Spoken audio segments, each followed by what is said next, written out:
വയനാട് പഞ്ചാരക്കൊല്ലിയിലെ ആദിവാസി നഗരിൽ വെള്ളമെത്തിക്കാൻ magic ഷോകളുമായി സ്കൂളിലേക്ക് എത്തുകയാണ് കണ്ണൂരിലെ ഒരു റിട്ടയർഡ് അധ്യാപകൻ.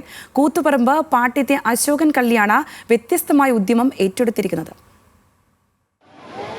മാനന്തവാടി നഗരസഭയിലെ പഞ്ചാരക്കൊല്ലിയിൽ 30 കുടുംബങ്ങൾ കുടിവെള്ളം പോലും കിട്ടാതെ വലയുന്ന കാഴ്ച കണ്ണിൽപ്പെട്ടത് മുതൽ ഇവർക്ക് വേണ്ടി എന്ത് ചെയ്യാമെന്നായിരുന്നു റിട്ടയർഡ് അധ്യാപകനായ അശോകന്റെ ചിന്ത. അങ്ങനെ മാജിക് അവതരണത്തിലൂടെ ധനസമാഹരണം നടത്തി പണം കണ്ടെത്താമെന്ന് കൂത്തുപറമ്പ് പാട്യത്തെ റിട്ടയർഡ് അധ്യാപകനായ കല്ലി അശോകൻ തീരുമാനിച്ചു. സ്കൂളിൽ മാജിക് അവതരണം നടത്തി കുട്ടികളിൽ നിന്നും സമാഹരിക്കുന്ന തുക ഉപയോഗിച്ച് പദ്ധതി നടപ്പിലാക്കാനാണ് ശ്രമം. ഇതുവരെ കൂത്തുപറമ്പ് മേഖലയിലെ 7 വിദ്യാലയങ്ങളിൽ പരിപാടികൾ അവതരിപ്പിച്ചു. ഒരു മജീഷ്യനൊപ്പമാണ് അശോകൻ സ്കൂളിലേക്ക് എത്തുക. 50,000 രൂപ ചെലവിൽ സമീപത്തെ കിണറിൽ മോട്ടോർ സ്ഥാപിച്ച് പൈപ്പ് വഴി വീടുകളിലേക്ക് വെള്ളമെത്തിക്കുകയാണ് ലക്ഷ്യം. ചുരുക്കി പറഞ്ഞാൽ ഒരു 50,000 രൂപയോളം ഈ ഫണ്ടായിട്ട് ഇത് ആവശ്യമാണ്.